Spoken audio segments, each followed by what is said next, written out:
Tactics and Practice Podcast.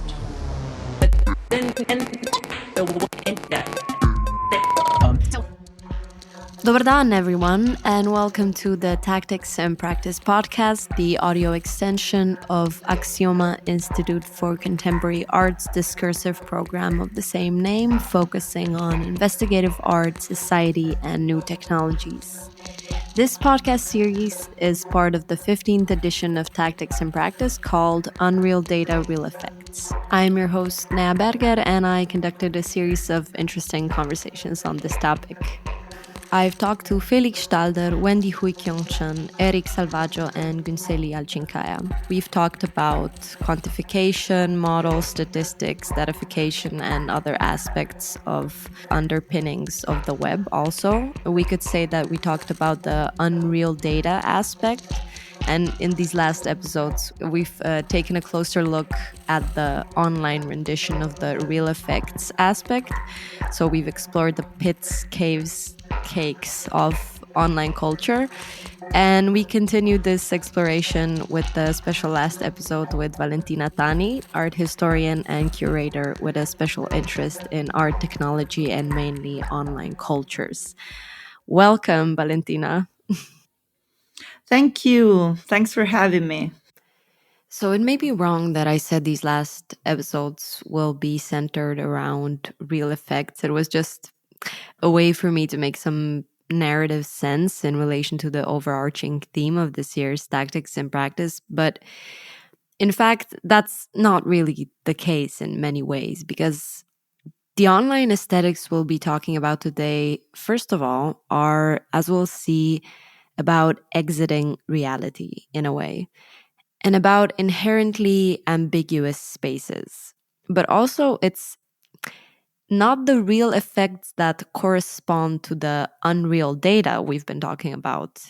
In online culture terms, those effects are felt more in what Gunseli described as the mid last episode, the sameness and corporations and militaries hijacking and operationalizing cultural production online, the algorithmic tweaks we discussed. But the mid is not all there is. The cultural phenomena that we'll talk about today are spontaneous and unpredictable. And as Valentina says, bear witness to the irrepressible vitality of creative communities online. And they have something in common too. They find new ways of relating to the concept of reality. Valentina writes about them in her new book, published last year in Italian and just published in English by Aksioma and Nero. It's called Exit Reality, Vaporwave, Backrooms, Weirdcore, and Other Landscapes Beyond the Threshold. And for today's conversation, I thought we'd really focus on the threshold itself, go in depth into some aspects through the use of various aesthetic categories and explore liminality. But before we get into all that, do you want to tell us a bit more about your book in general? Yeah, so the book is an investigation on the so-called internet aesthetics. Of course, it is a very vast and complex territory. So what I try to do is not to provide an exhaustive, like a catalog of internet aesthetics, but I try to analyze them and maybe even interpret them a little bit, because I think that internet aesthetics are cultural artifacts that can be really like revealing to understand something about ourselves and about the way we perceive time and space and memory, all these age-old categories that they keep reshaping. So in the book, what I do is I start from vaporwave, which can be considered the first one chronologically. And then I come closer to the present with some more contemporary forms of internet aesthetics. Mm-hmm. As I said, it's a complex phenomenon, and it is composed by a lot of different components. It's images, but it's also sounds. There are words, specific words and keywords associated. So it's also about written language. It's, as you said, a spontaneous type of cultural production. Mm-hmm. So in the book, I try to analyze these aesthetics, these products, and also I try to maybe find some common characteristics between them. Mm-hmm. Yeah, and we'll absolutely explore these categories throughout our conversation. But first, can we try to pinpoint? You mentioned internet aesthetics, obviously, like it's the focus of your book. But the first chapter is also called aesthetics. So maybe we can say something about the context of the word itself, how certain internet aesthetics reassign the meaning of the word aesthetics itself, specifically in relation to vaporwave, I think. Yeah, the word aesthetics, of course, has a long history, right? So we have been using the word more specifically in connection to philosophy and art history and the study of art and the reflection on beauty in general and how human beings have been dealing with the experience of producing images and art in general. Mm-hmm. But in relation to the context of the internet, more specifically, maybe it's better if we start by reading the definition that it's provided by the users themselves. In fact, there is a website online that is called the Aesthetics Wiki and can be seen as the Wikipedia of internet aesthetics. Mm-hmm. In the website, we can find a very interesting definition and useful definition. They say that aesthetics are like a collection of images, objects, musics, writings, and that the goal of these images, colors, objects, and musics, the goal is to create a specific emotion, a specific atmosphere. And also, they stress the community aspect, the fact that these cultural artifacts are produced collectively. So those two things I think are central in internet aesthetics. The fact that it's not only about producing things that can be observed or listened to, but things that are able to trigger emotion, specific emotion. So it's about conceiving art as a means to connect with your inner space. It's about trying to use the right words, the right colors, the right shapes to evoke a specific emotion or to make people feel a specific vibe. Mm-hmm. Vibe is another word that it's recurring. And another thing that is mentioned in this definition is that those specific cultural products are made by, they say, internet youth. So it's like the users behind the phenomenon are mostly young people that spend a lot of time online and that they try to connect with each other through the use of media. So the production and the manipulation of media content is the way to connect with other people through the network, right? You can't really inhabit the same physical space.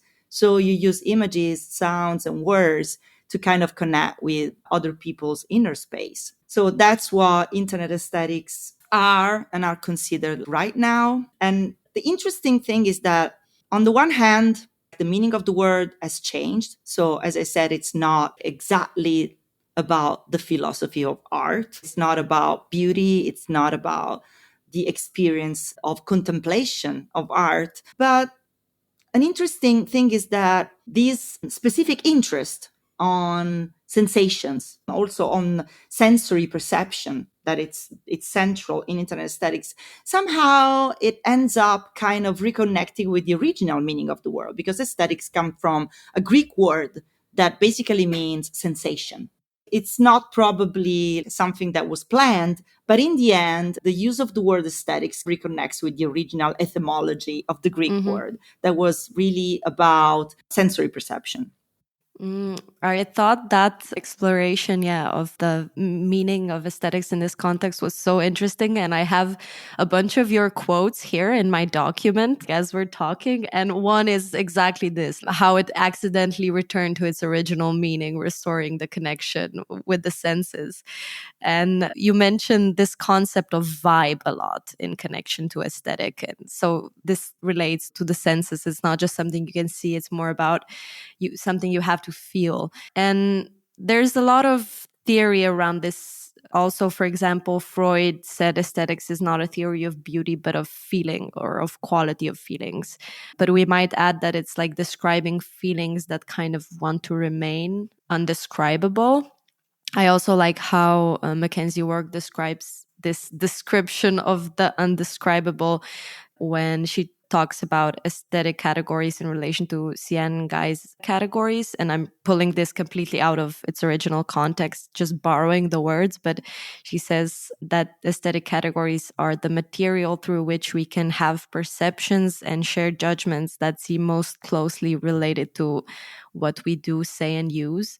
And here we might borrow the formulation and add closely related to how we feel or how we vibe. And this really brings me to the aesthetic categories linked to liminality, which most of our conversation will be about in relation to different online cultures, but liminality as a category itself, because this idea of the liminal and of a threshold, which is related because liminal etymologically comes from limen, which is threshold, are very present in online cultures you've explored, from vaporwave to the backrooms, our liminal spaces, dreamcore, weirdcore, corecore. So I already mentioned the etymology, but you've explored a lot more about this concept of liminality even outside of the digital cultural context. Can you tell us a bit about how this term came to be established? Yeah, the term liminality comes from the field of anthropology.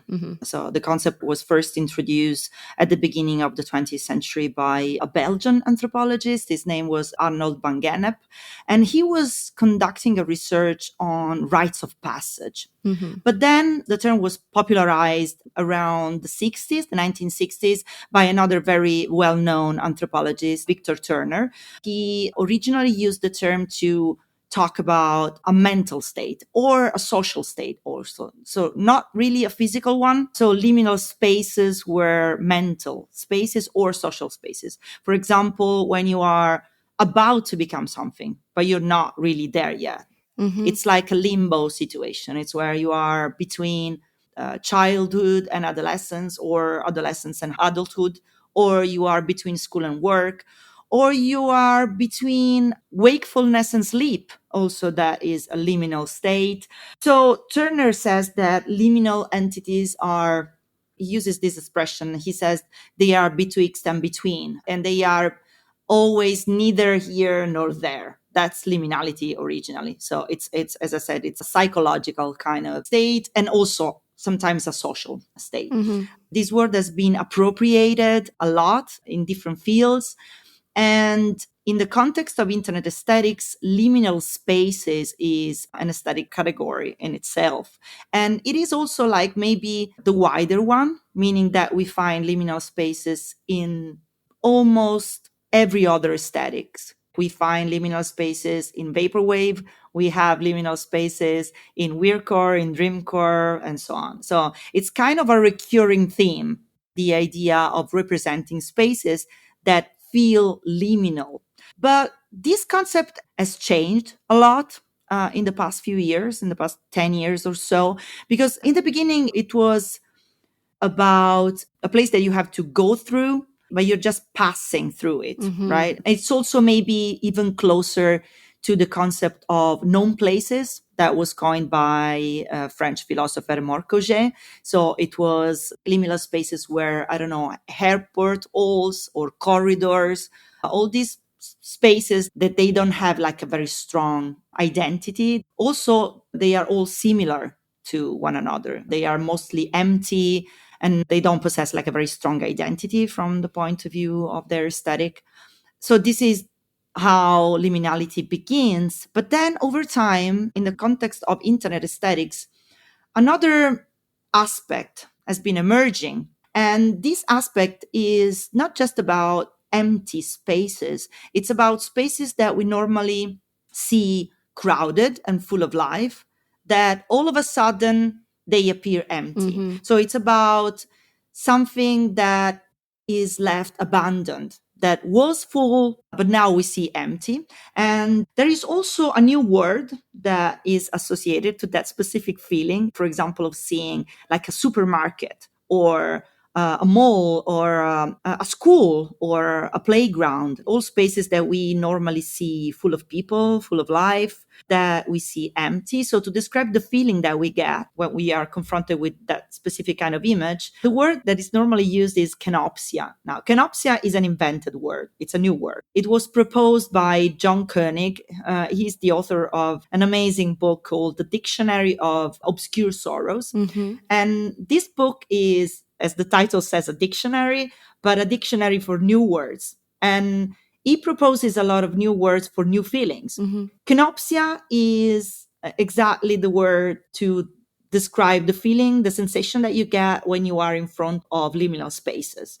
Liminal spaces, as I said, in that specific configuration. So not just empty spaces, not just spaces where you are supposed to just pass by, not just intermediate spaces, but spaces that have been left behind, in a sense. John Koenig says that they are not just empty, they are hyper empty. It's like when you really can feel the emptiness, and that kind of emptiness make you feel that something is off. And also maybe subconsciously it can communicate a feeling of uneasiness, because maybe in your subconscious mind you can maybe ask yourself why no one is around, where has everyone gone, like what happened, is this what the world will look like when we're gone after humanity, right? So it can communicate that feeling of uneasiness because maybe something happened. So liminality is about the threshold. It's about like inhabiting this intermediate space, but also about this feeling of uneasiness that you get when you see abandoned spaces, spaces that are empty or left behind.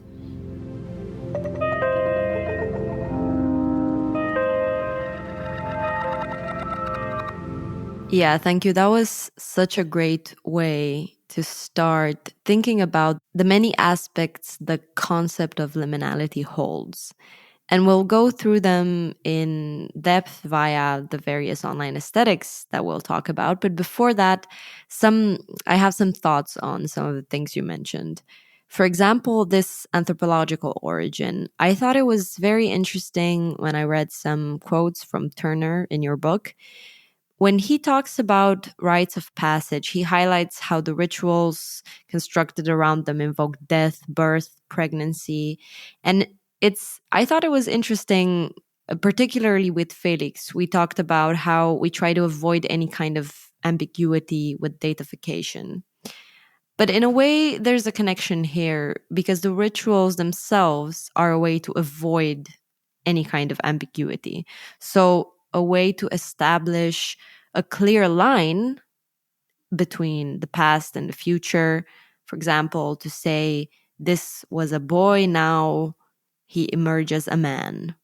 So rites of passage do this by invoking imagery of these things that we can understand as very clear transitions. The imagery of death, for example, or of birth, which marks a very clear transition from nothing to life, from life to death, etc. And so we apply a kind of symbolic death or birth or rebirth to something which was in fact too ambiguous or entirely too dynamic for us to grasp or for us to be able to instrumentalize in society's reproduction, I guess. And this brings me to liminal spaces. The aesthetic power of them is in the uncomfortableness of their ambiguity. As you said, a lot of times these are images of places that were meant to be passed quickly in transit, that were meant to be a kind of threshold. So it's airports, gas stations, hallways, portals. They're just the places we pass through to get from one place to another. And this liminality comes from things you already mentioned, kenopsia, juxtaposing these places in a context we're not used to. They're usually swarming with people, but now they're empty, for example. But also, by being the subject in the images, we create this notion of being stuck in that place that was meant to just be passed over quickly, that was meant to just be as transit, but now we're stuck there. in the threshold. So maybe in a way it's like trying to pass from A to B, but no clipping into a space of ambiguity that we're not used to, that we're not comfortable with. And here I'd like to ask you to tell us about this concept of no clipping, particularly in relation to the backrooms, as well as maybe just this aspect of the importance of space in general in connection to liminality.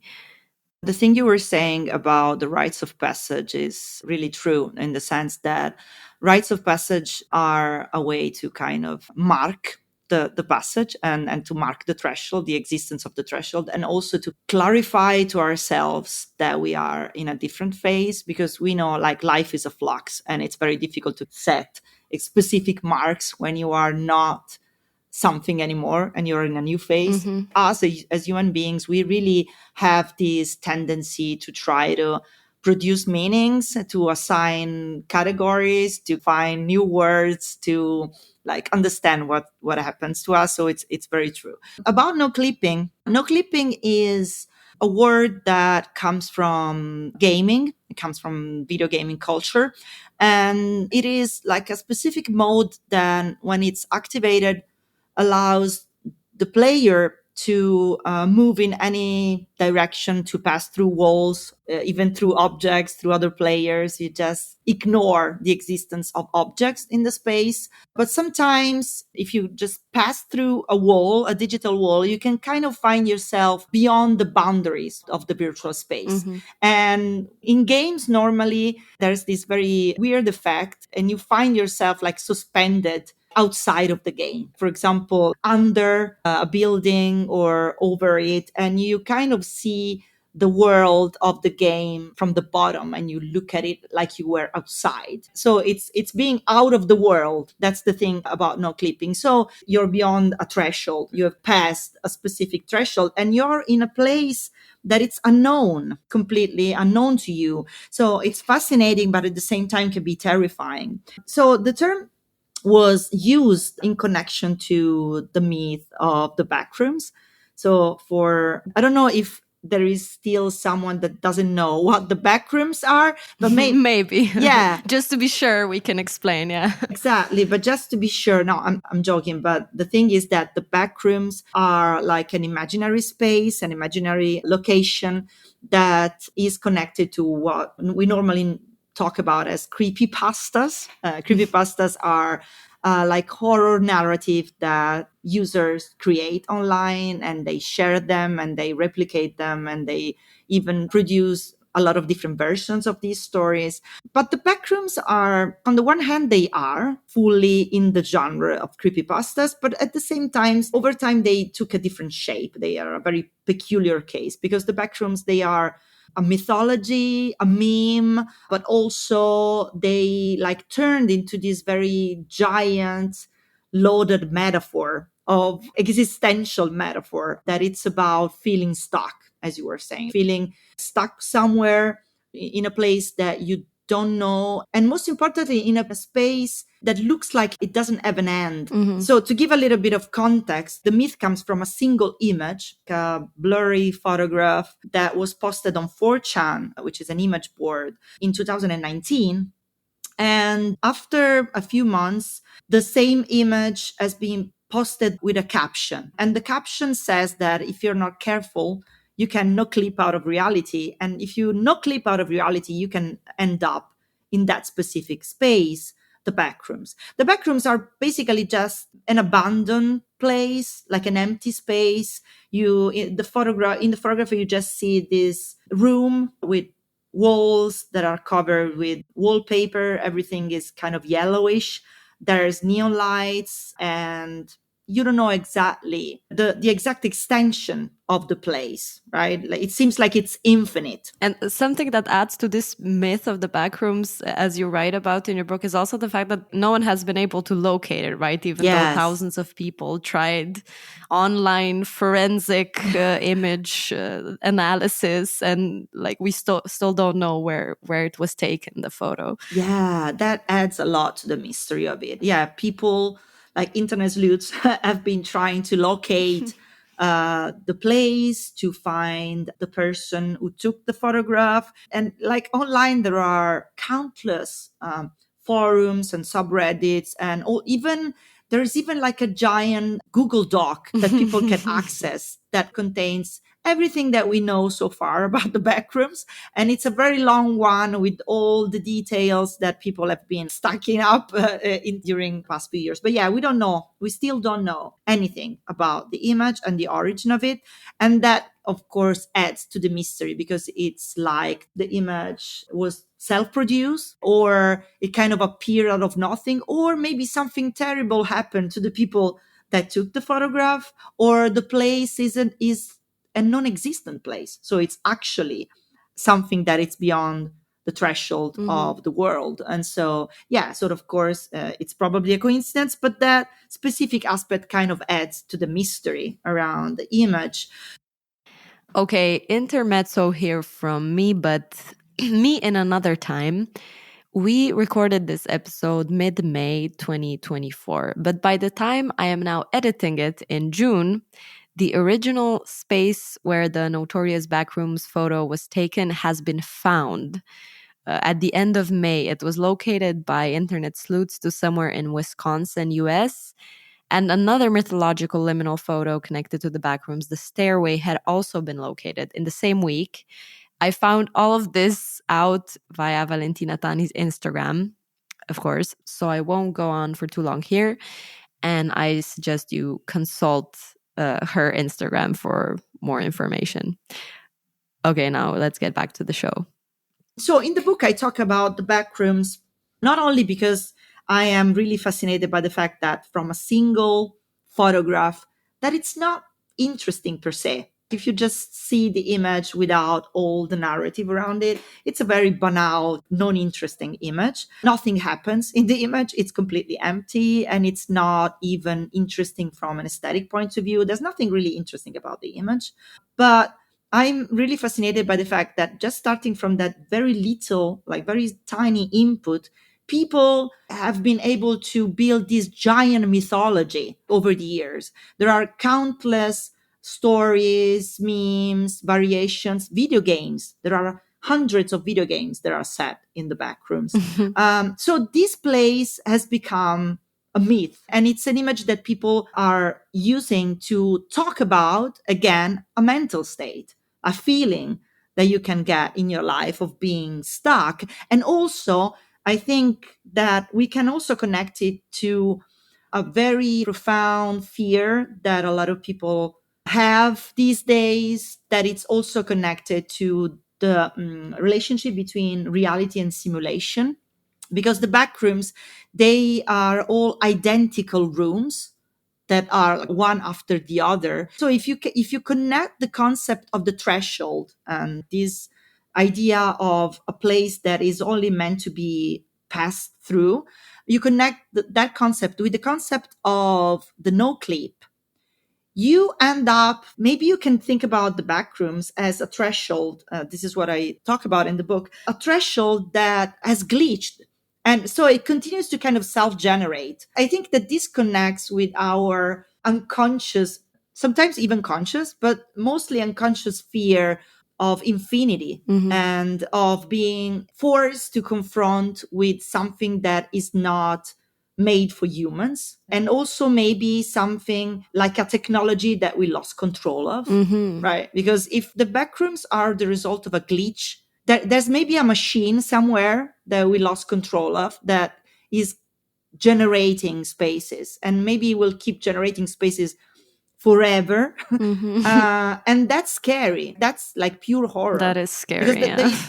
Yeah, that's why I think that it's a very peculiar case of creepypasta, because there's some horror in it, but it's a very philosophical, abstract kind of horror. In fact, a lot of people are complaining about the fact that in the games, when people turn the backrooms in a game, they add monsters and entities, like things that you can see, like scary things that you can see. While the original horror in the backrooms was all about this feeling of emptiness and the fact that you don't know if there's something inside it.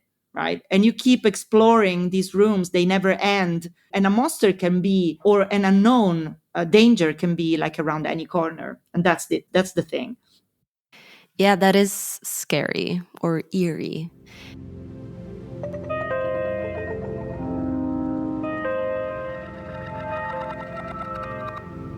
Maybe this is a good moment to open some other aesthetic experiences or feelings or vibes in relation to space in liminality. In your recent lecture in Ljubljana, you mentioned memory in relation to space, how memory is always spatial, but obviously it includes this temporal dimension.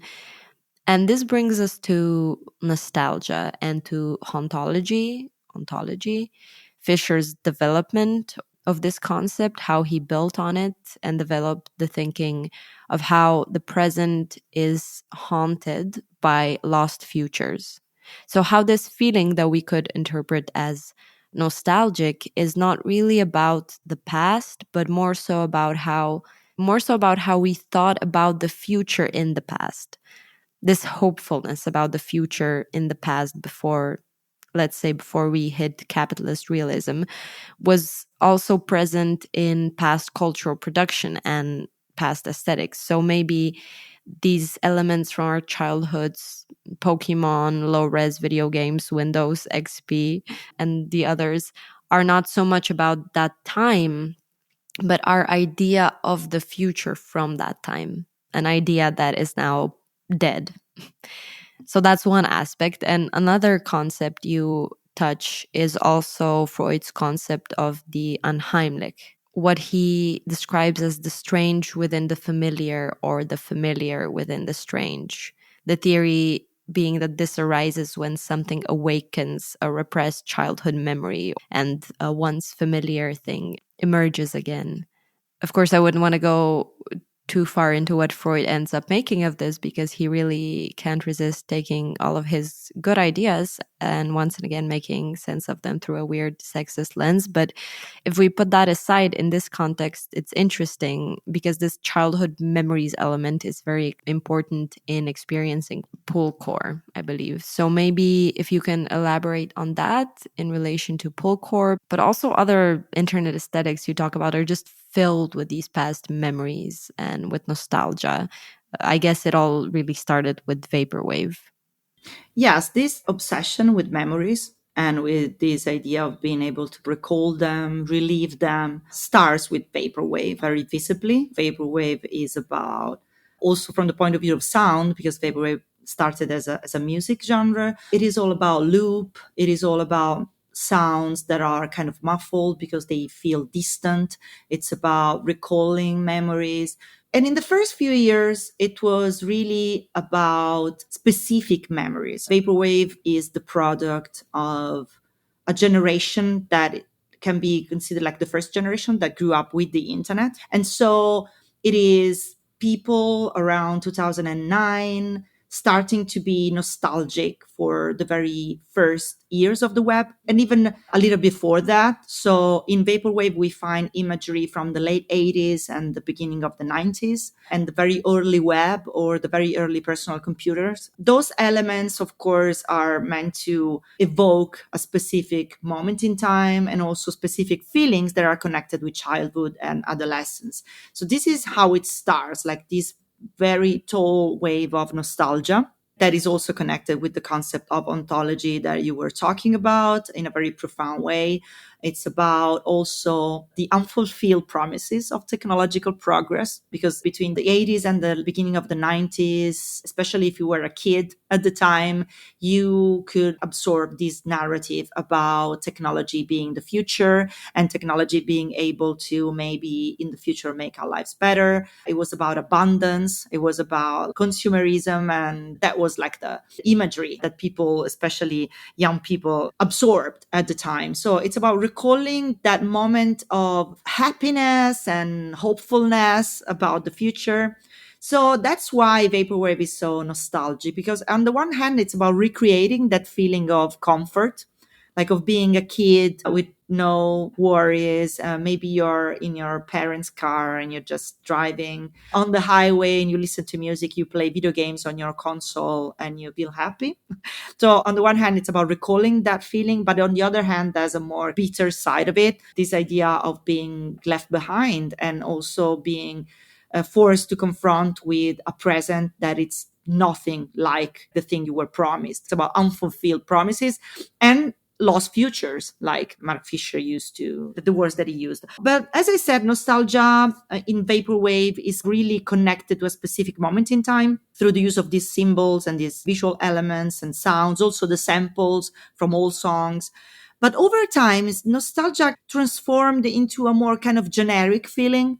So it's not necessarily connected to a specific moment in time. It can be a generic sense of nostalgia for a better moment, a better situation, an atmosphere that you're imagining in your mind. It is a way to look for comfort. And also, and I quote this in the book because I found it really, really interesting, nostalgia is a way of teleport your mind elsewhere. It's about imagination. It's not just about recalling something that actually happened.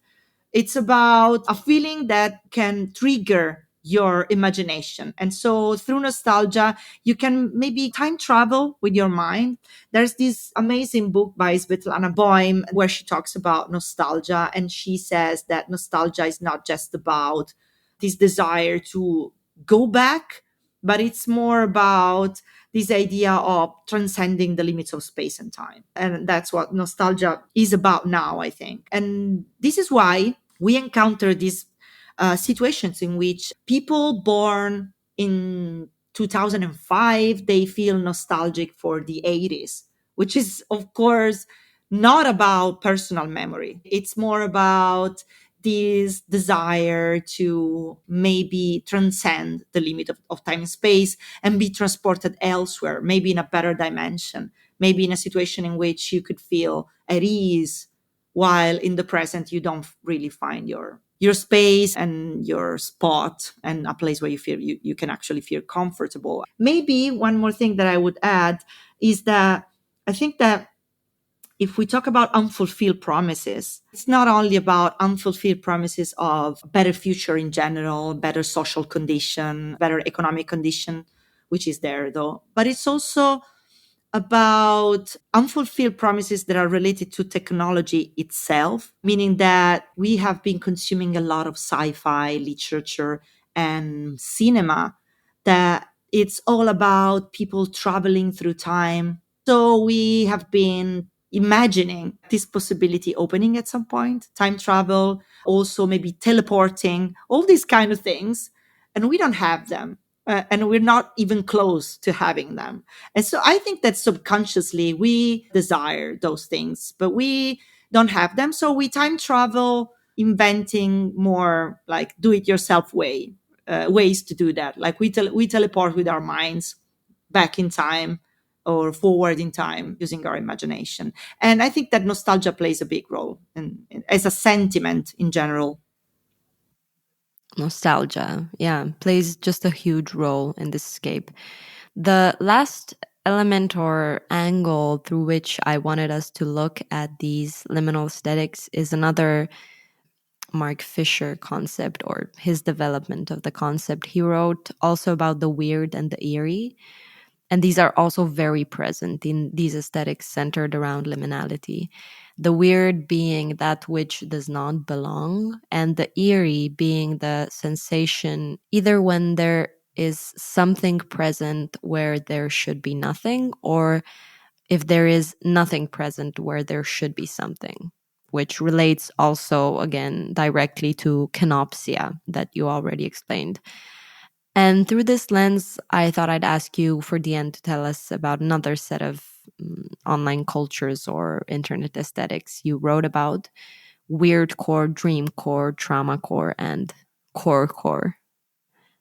Yes. So these aesthetics that you just mentioned, so dreamcore, weirdcore, and then corecore, traumacore, all those aesthetics, they are different in the sense that they have specific characteristics that are highlighted very well in the aesthetics wiki that I mentioned earlier. There are like recurring images, colors, and words and templates, but they are also similar in the sense that they are all about trying to depict a mental state that is connected to, again, the liminal space between wakefulness and sleep, and sometimes, of course, also dreams. So all these aesthetics explore mental states that are not the regular ones, not when you are fully connected with reality. You are either a little bit detached from reality, like you are again in between. You're maybe not full asleep, not full awake, or for some reason you are detaching from reality because, I don't know,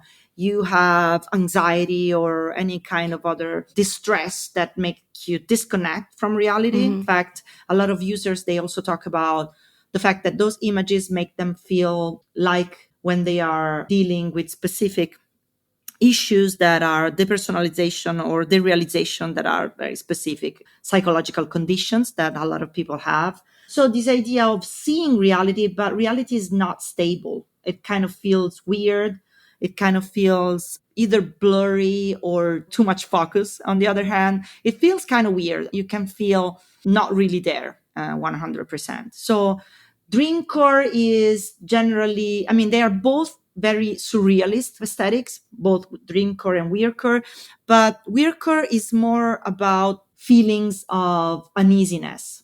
Weirdcore is more about being confronted with images that can activate a negative feeling or a feeling of uneasiness. Yeah, it's about mostly negative or weird feelings, as the definition says. That's why it's called weirdcore. While dreamcore, it uses similar aesthetic shapes sometimes and similar images, but it's a more serene approach to the world of dreams. It's more about exploring this alternative dimension of the dream space. While traumacore, it's a very different aesthetic. It's also a little bit controversial because, of course, people have been discussing the fact that maybe it's not right and not appropriate to transform a trauma into an aesthetic. So to use real life people experience that are traumatic and transform them into like a superficial aesthetic or something that you can just replicate and just appropriate on a superficial level. So there is a lot of discussion about this. But I think that traumacore is very interesting and also important for a lot of people because people use those images, they consume them, but they also produce them to collectively process specific traumas, to vent about them, to try to cope with them. So it can be sometimes also a valuable tool for people to relate with each other traumas and also to kind of share them in a safer space. So it's true that sometimes the aesthetic has been also appropriated, not in a good way and used maybe in a superficial way. But I also came across a lot of communities of people that really feel some relief in terms of sharing that imagery, because it's about not having to deal with everything by yourself, but making trauma a shared thing. And that sometimes can be really helpful. And finally, core is the meta version of cores, in which you don't really need the prefix anymore. It's just about the core. So it's just about the obsession itself. It's the aesthetic of all aesthetics, is the point in which the concept of the aesthetics itself collapses on itself. It is about exaggerating all these feelings and collapsing them. It started as an ironic thing, of course, but it gradually transformed into yet another way of collectively elaborating the trauma of living in a world that seems to be approaching apocalypse at any minute. So it's about mourning collectively this idea of the future that we had, and that now we really struggle with the idea of the future, especially young people. They very understandably have a hard time imagining their future. So core is about mourning the lost future altogether. That's what I feel about it. Thank you. This entire conversation about ambiguity and liminality, I think, was just a beautiful way to end this podcast series, because maybe these aesthetics are an alternate reality, and in another way as well, in a way that maybe they could point to the edges of something that might have been. So, in terms of what might have been had corporations not co opted content, seized the memes of production, let's say, had they not controlled the majority of all internet spaces, had they not pushed algorithmic curation that controls our feeds, tweaked it ever more commercially friendly and ever more sadistically in a way, filled it with horror and high affects, politically reactionary content that gets engagement and just shows in the overall degradation of content. So the midness that we talked about last episode. And maybe what might have been instead could be infinitely more ambiguous, could be, as Valentina writes, and I'll quote you just one last time, a set of messy, chaotic, syncretic experiments gravitating around a single goal to find new ways of relating to the concept of reality. Of course, this book, Exit Reality, is a beautiful exploration of that. And I heavily recommend it, obviously. And Valentina's previous book, Meme Estetica, about meme aesthetics as well, will include links in the notes. And that's all for our conversation. Valentina, thank you again for talking to me. Thank you again for having me. It's been a pleasure. That's it for our last episode in the series. Thank you for listening, everyone. Unreal Data, Real Effects is a series of podcasts conceived and conducted by myself, Naya Berger, for the 15th edition of Tactics in Practice, the discursive program of the Aksioma Institute for Contemporary Art, curated this year by Mediengruppe Bitnik in collaboration with Janes Vakiniansha. For more information on the context, participants, and partners involved, see the links in the description. This episode was recorded and edited by me. The music and audio post-production were taken care of by Gaspar Torkar, and the project coordination by Marcela Ukretic. You're welcome to visit aksioma.org, where you'll find a wealth of free content. And if you like what we do, consider supporting us on Patreon or by making a donation. As this is the last episode, I'd like to say goodbye for a while. Thanks to everyone who cared to listen. And I'd also like to thank Aksioma, Janes and Marcela, and the 5 amazing guests. I really learned a lot from you all. But yeah, as always, greetings from Ljubljana and na svidenje.